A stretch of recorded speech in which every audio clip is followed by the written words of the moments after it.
This is part 3 of taking fan fiction and turning it into a really cool hardcover book you can keep on your shelf like a trophy.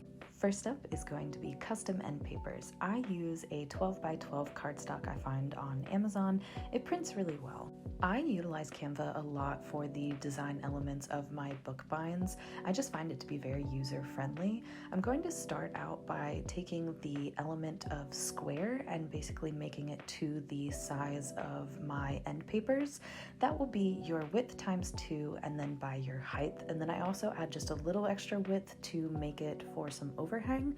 I'm going to put in a map, but there's lots of Instagram artists that will let you utilize their artwork. Just always ask before you do. You are then going to save this file. You can either do it as a PNG or a JPEG. I haven't really found any big difference between the two.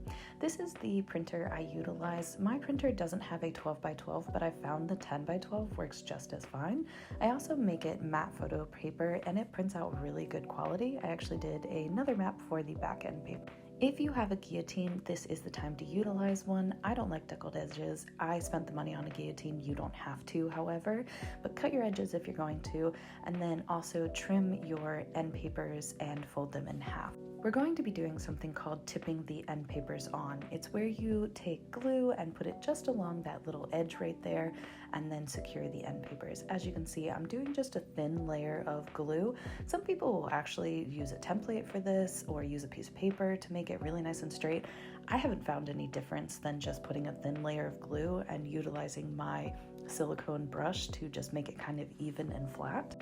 From there, you are going to take your end paper and secure it. As I said, I leave just a little bit hanging over the spine, maybe a millimeter or so.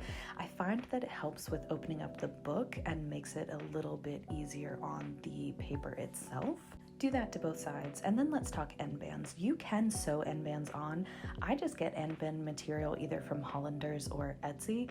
I never really measure it, I just kind of eyeball it, and it's always worked well for me. Go ahead, secure those end bands, and then let's talk spine strengthening. I utilize something called mull, and there's alternatives like linen.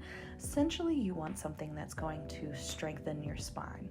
One of the important things about spines on books is that you want them to be reinforced, but you don't want them to be rigid. You want some movement to them. So I'm going to put down a layer of glue and then put down my mull, which is what I utilize to reinforce my spine. I have yet to find the limit to how much glue I utilize during this step. I really put quite a bit on there to secure the mull to the spine.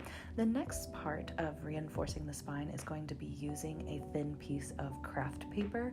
You really don't want to use something thick like cardstock or cardboard, just a bit of craft paper, and it's going to go over top of that mull. I just kind of secure it with my fingers. We're then going to continue securing that mull to the end papers. Again, this gives a lot of stability to your book. You're going to do the same thing to the other side. Let this dry, and then I recommend putting it in the press at this point to get it nice and flat. Follow for part 4.